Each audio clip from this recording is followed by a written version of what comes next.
Alrighty, Kyle Horvath is going to take a look at the roads this morning because well, you were gone for 2 weeks. I was gone for 2 weeks. I decided I really needed to get sick for like 4 days. Well, that's always, I may be there soon myself. I hope not, but we'll see. Hopefully everybody is done with their winter sicknesses and blues for the year, because this last week was pretty spectacular temperature-wise, and I think we're through the hard, cold part of the winter and pretty much moving into spring and summer. So congratulations, we all made it.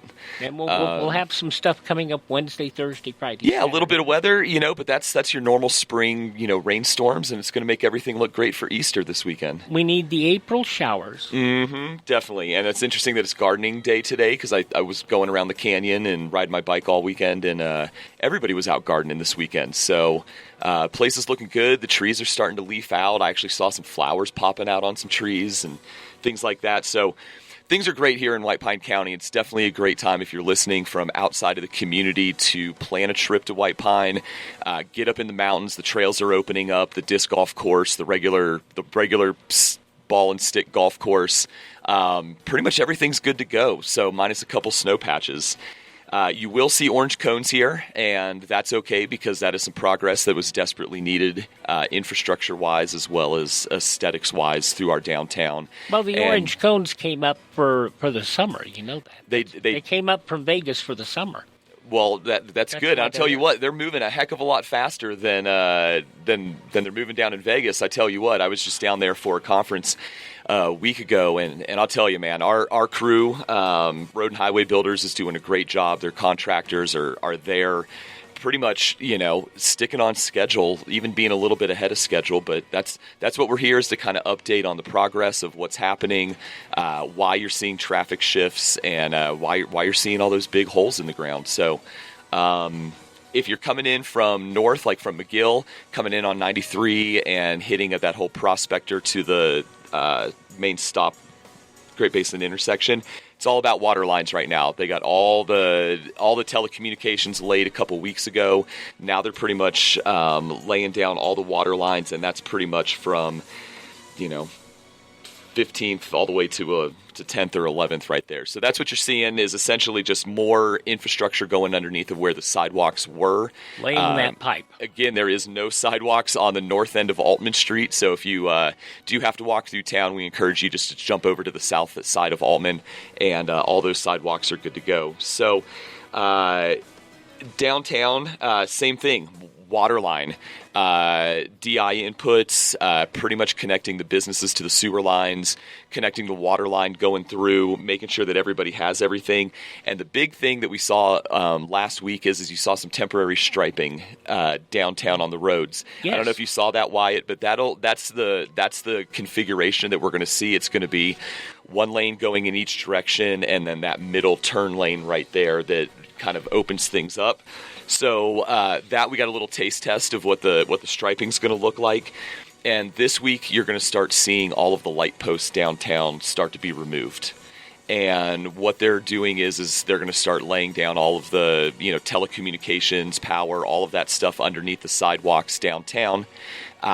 Only doing a block at a time, so what you're seeing on the east end of town of like long, 6-7 blocks of sidewalks being torn up, that's not the same plan with the downtown. So you'll see a block, once they get everything ready to go, a block will be torn up, everything will be laid down, and then it'll be put back. So right now this week, they're just going to be taking out the street lights just to get in preparation for that.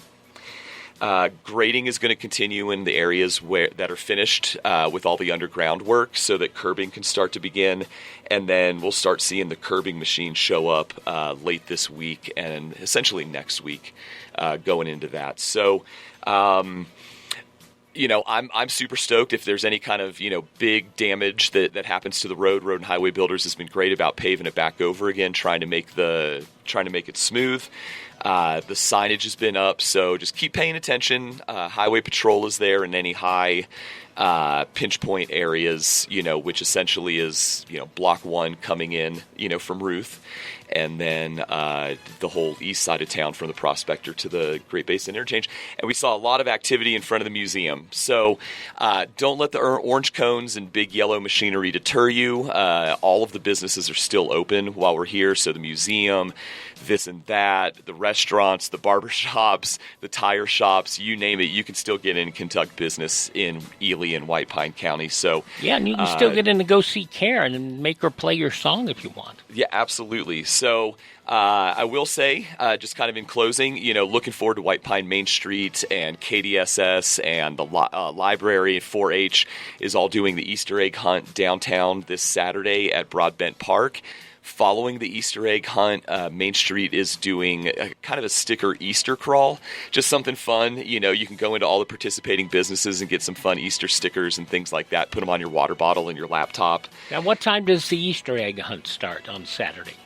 I believe, I don't want to, is it 9 o'clock? Let me look it up really quick here, Wyatt, because it slipped my mind. We got 2.5 minutes. No big deal. We really? Yeah. All right. Well, I know it's in the morning, probably bright and early, so let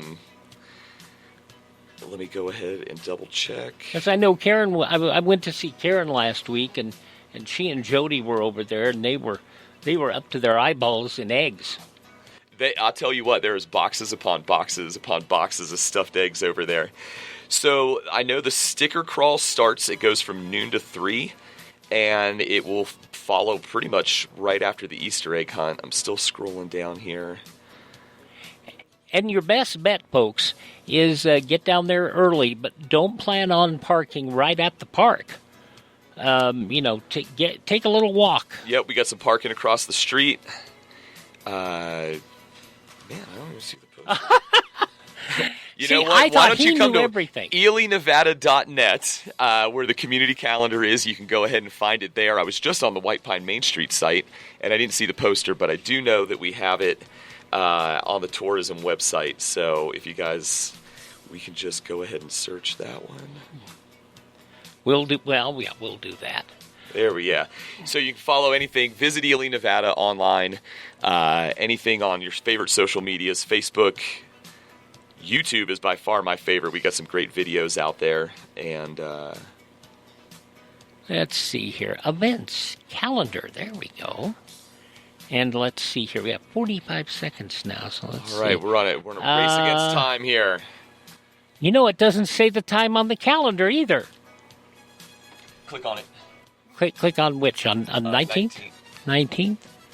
Let's see. Excursion, train, step, fitness, and that's it. Well, so we will give you that information tomorrow. Kyle Horvath with the White Pine Chamber is discovering that some things didn't get done that he thought got done. Well, yeah, we'll be at that tour. We'll be checking it out. But enjoy your week. Enjoy the train. Enjoy the mountains, and we'll see you next week. There we go. Your morning on a Monday. This is Holy Monday, National Pecan Day, National Gardening Day.